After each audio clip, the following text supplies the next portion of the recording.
Girls, welcome to the show. How are you doing? We've got some really lovely guests on today. We've got Kellie Stecher, and I practiced this before I did it. I got it right. She's an obstetrician and a gynecologist.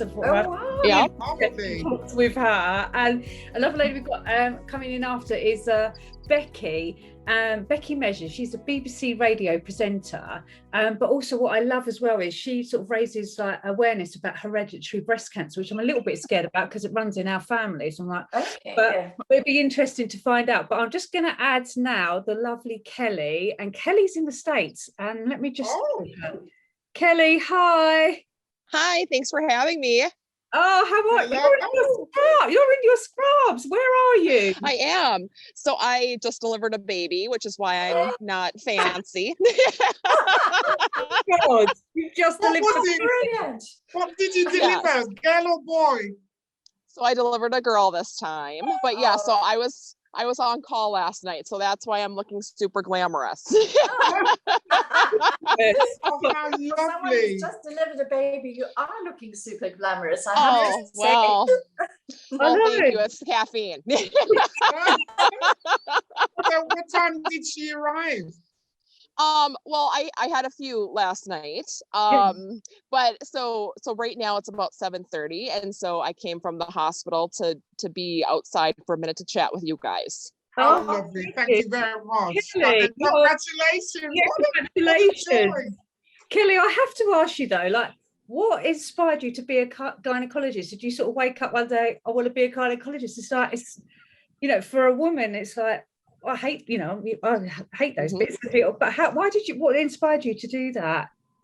It's interesting because I actually did internships in pediatrics when I was in college, and I really wanted to be a pediatric cardiologist. I just loved it. And I got grants written for Wisconsin. So I'm originally from Wisconsin in the States.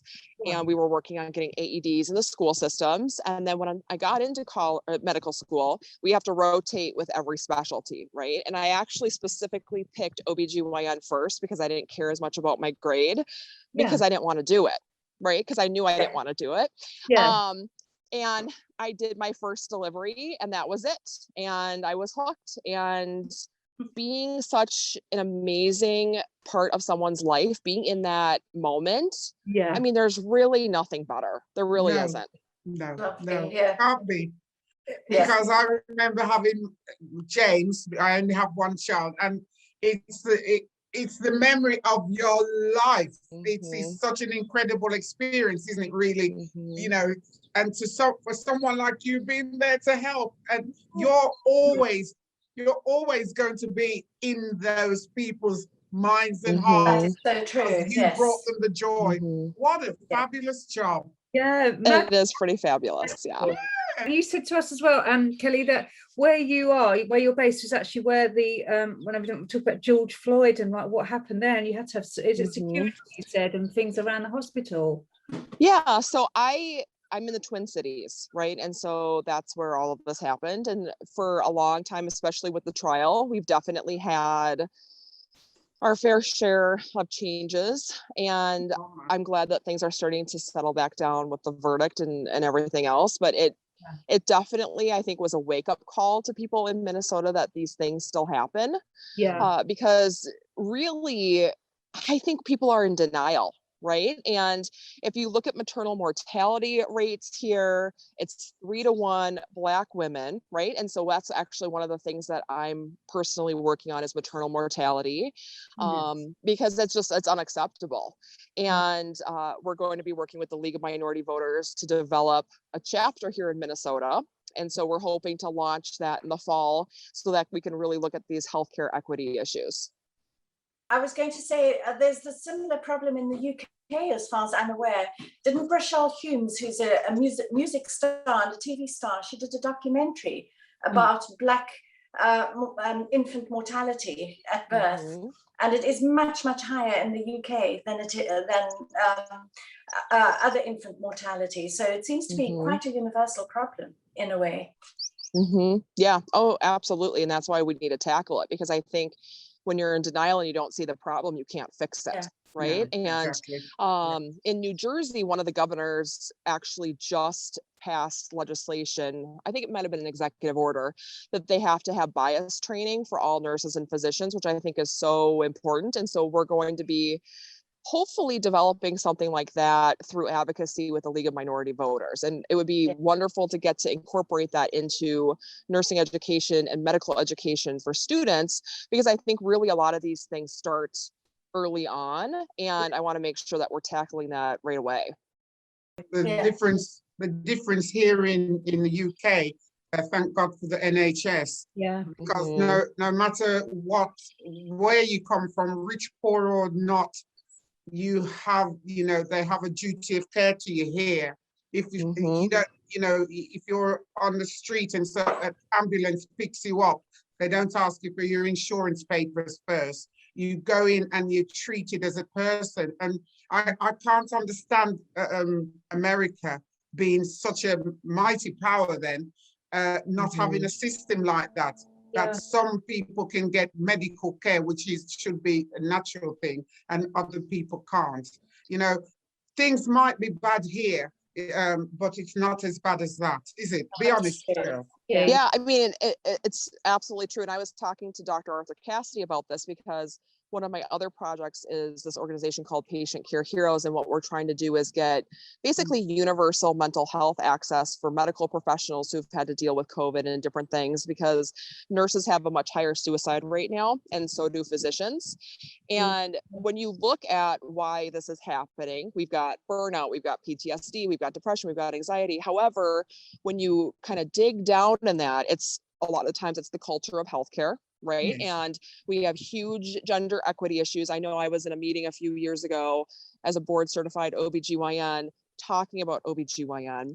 And one of the men in that meeting said, "Shh, Kelly, men are talking." Okay. So these are things that are not. So this is not like I'm on an episode of Mad Men, as you can see, like I'm not dressed to the nines. Right. But it is really problematic. And so you have women, so you have women leaving healthcare at an alarming rate, right? So you have, some studies quote 1 in 8, some quote even 30 or 40% of women by the time that they're 8 to 10 years out of residency will go part-time or leave medicine. And it's not just because we're having babies, it's because we're not looked at for promotion. We're not looked at for leadership. The majority of men still have the chairmanships. There's only 16 to 18% of CEOs in this country, and the healthcare systems are women, even though we are now the majority that are coming out of medical schools, right? And so we have this system that doesn't promote people. We also have an issue where we don't have diversity, right? If you look at the studies, Black babies do better if they are treated by Black doctors. Now, that's manyfold. Like, obviously, we have to do better training. We have to do better with bias training. However, when we dig down into that, we don't have a diverse population of physicians and nurses to take care of people. And that's because we have done a poor job helping heal the culture of medicine, which is one of the things that we're looking at. And the other issue is there's such fear and stigma with mental health, as you guys know, and I'm sure see universally. And in the states, there's actually 14 states that in their license application, which we fill out every year, they discriminate against people who've sought mental health resources. So with my organization, we're trying to advocate for policy change, right? So we're trying to change legislation so that we don't have these issues, because I think there should be a national license. My application should not be different than OBGYN in Massachusetts and Louisiana and Texas, etc. But we also need to be able to seek care without fear. I mean, I think COVID has been challenging for everyone. There's no way that we should be condemning people or stigmatizing people or whatever if they need to see a therapist. And quite frankly, I think probably people who've been through all of this should be forced to see a therapist at least once a month.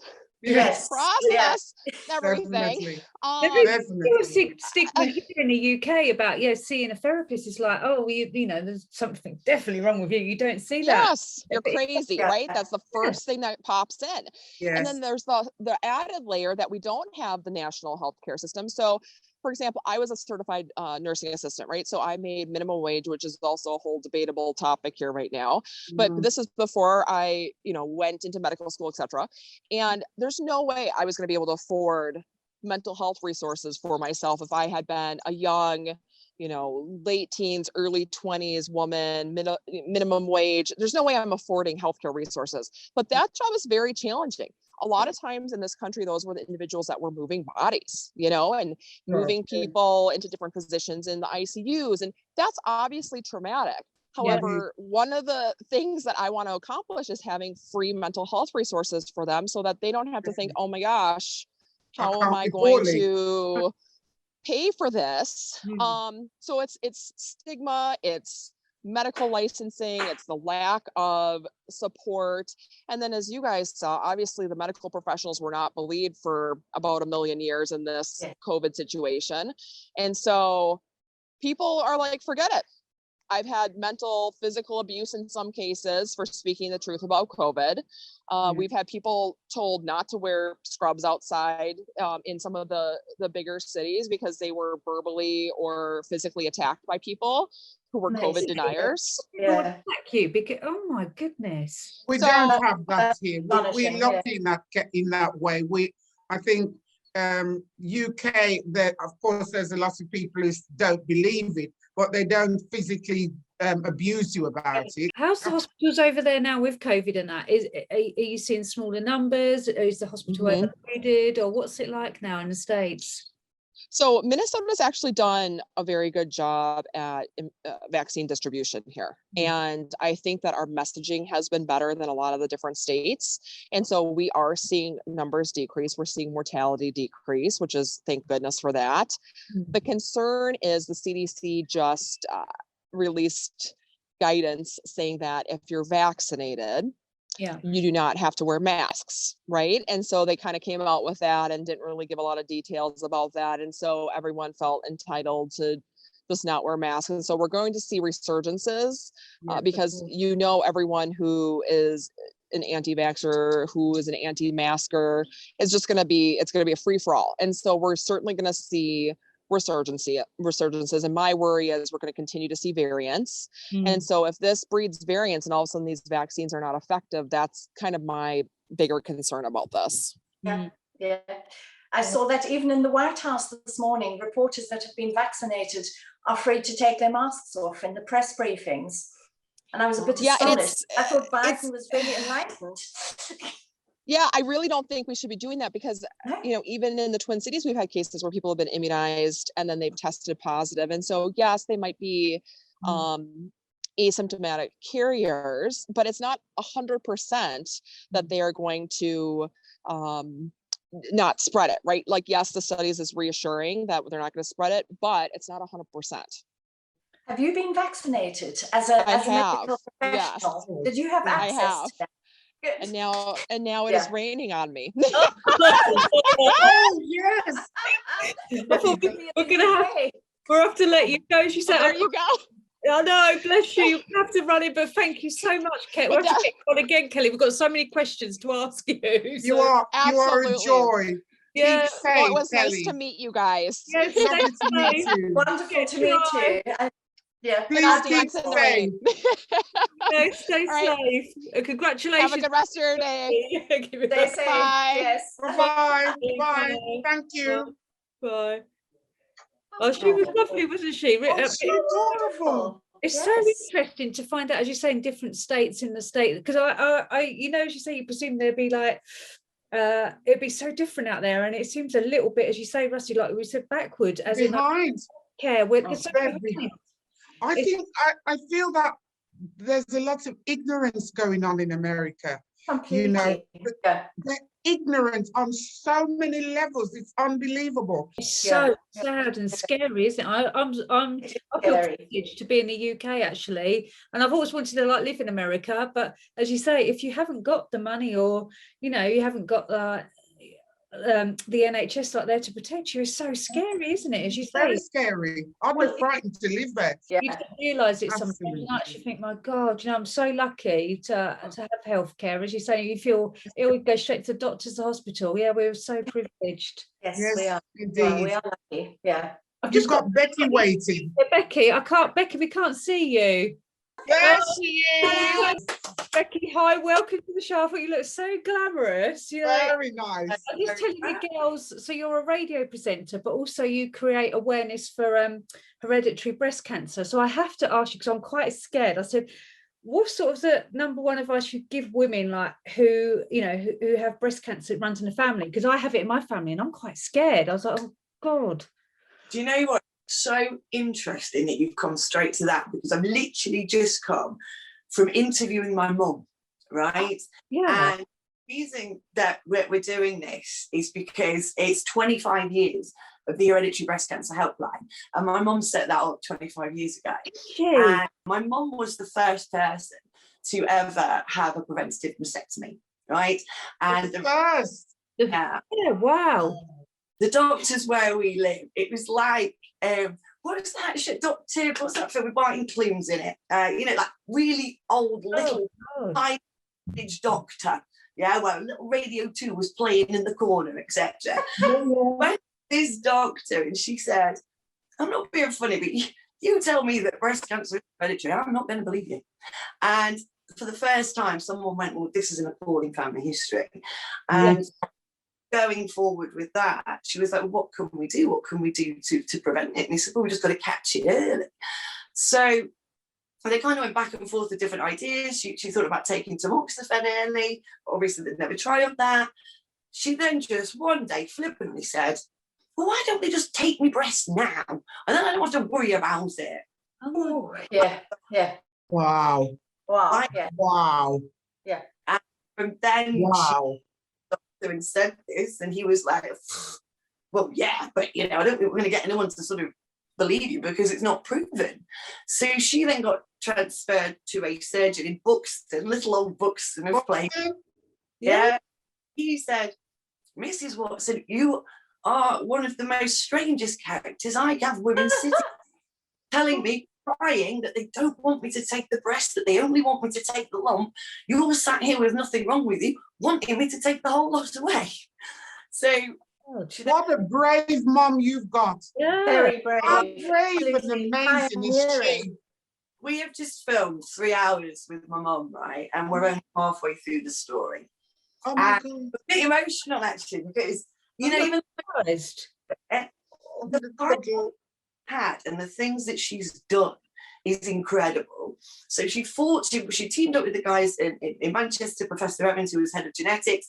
They were looking for families like ours to find the BRCA gene. And Mum was like, yeah, of course, we'll be involved. What gene? What's it called? The BRCA1 gene. The BRCA. What? BRCN. So do you remember when Angelina Jolie had her surgery? Yeah, yes. She has the gene that was founded from our family. So from that, Mum managed to get the surgery. She had to push for it because no one had ever done it. We're in it was like sort of early 90s, in the time when everyone in America was suing each other and all that kind of malarkey. Yeah. And he was saying, she just laid there after this operation because they couldn't do reconstruction, because she thought, if I push for reconstruction, they're going to wonder then that I'm going to miss my boobs. So I don't want that. So and again, the geneticist at the time said, but what if there is a gene test developed later and you're found not to have the gene? And my mum was like, well, that'd be brilliant because I won't be able to pass it on to my daughter. But if I have got the gene, then brilliant because I've made the right decision.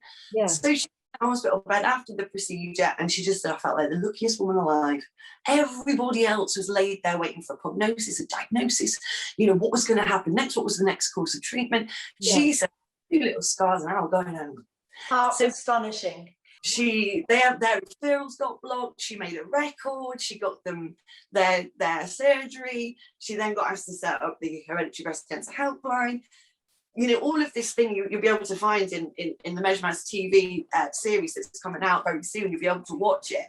Right. She then fought in European Parliament to stop Myriad from patenting the gene so that it costs the NHS less. She's fought to make sure that people can get life insurance. She's done so much. Is incredible. She is great. That is an amazing story. She loves you. Absolutely. Rusty Lee. I remember one of my biggest memories growing up was my mum howling, right? Pulling right the laughter at you. And you were every morning in our house. Thank you. It's all that you're here today and we're talking about that. So with you, because I hear it, you can tell that you talk a lot on radio and so on, because your voice is so strong, you know, it's the voice you're using all the time. And do you sing as well? You know, that was funny you said. Yes, a little bit. My mum sings, that's why she released the record. And I used to sing when I was a lot younger, before I had like a kind of life of debauchery and it got ruined. But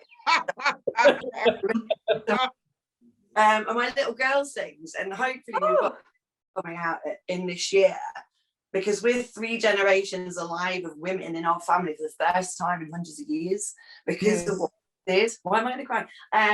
But there will also be other women and other families out there that are 3 generations alive now because of that choice. So we've because of your mom. A guy called Elliot Kennedy, and hopefully to celebrate 25 years of the helpline, that's going to be coming out at a ball that we're doing in November. So yeah, it's all systems go, ladies. Yeah, your whole family has supported you all. You know, do you think that's important? And or like the nurses, what got you through? You will see it again when you see this sort of interview. You will realise that mum is a force to be reckoned with, right? Yes. And what she found, because she came up with this concept, is she had to counsel the people through what she was doing. Yes, because people couldn't understand it. So she found that in the end, she was actually sort of saying to people, not lying, but not telling them the full details because they couldn't handle it. Yeah. So day dot, because she was so secure in her mind that she couldn't live her life by panicking every 3 months she went for a breast check. That she was like, I've got to go and do this, and I'll counsel everybody else around it, it'll be fine. But then she just got a woman with a gauntlet, and that was it then. She was off. Really? Seemed to have been fight after fight upon fight upon fight. But then the stories that come in from women that we've never even met, and they say, your mum is like my mum. She was there when the other family weren't, or she was on the phone in the middle of the night, because with hereditary breast cancer, you're not poorly. So when at work, so the helpline was it was busier at night time, because that's when you lie there, you're worrying and you're thinking, who can I talk to? Who's going to understand? I need someone that's going to understand. And that's a big point of the helpline. So yeah, it's do you have details of the support line? I was just going to say, is it there so that people can have that to go to, because it's amazing. There's so many amazing people out there.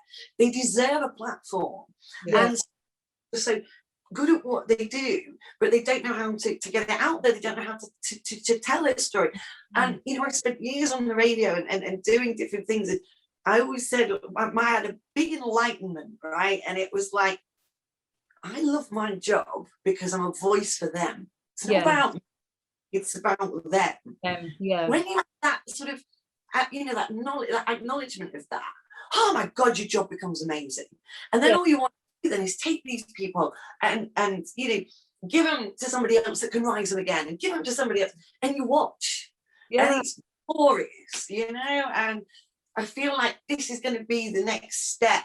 Able to give everybody that platform, because they bloody deserve it. They do. And you're you're on radio still now, Becky, aren't you, on BBC Radio?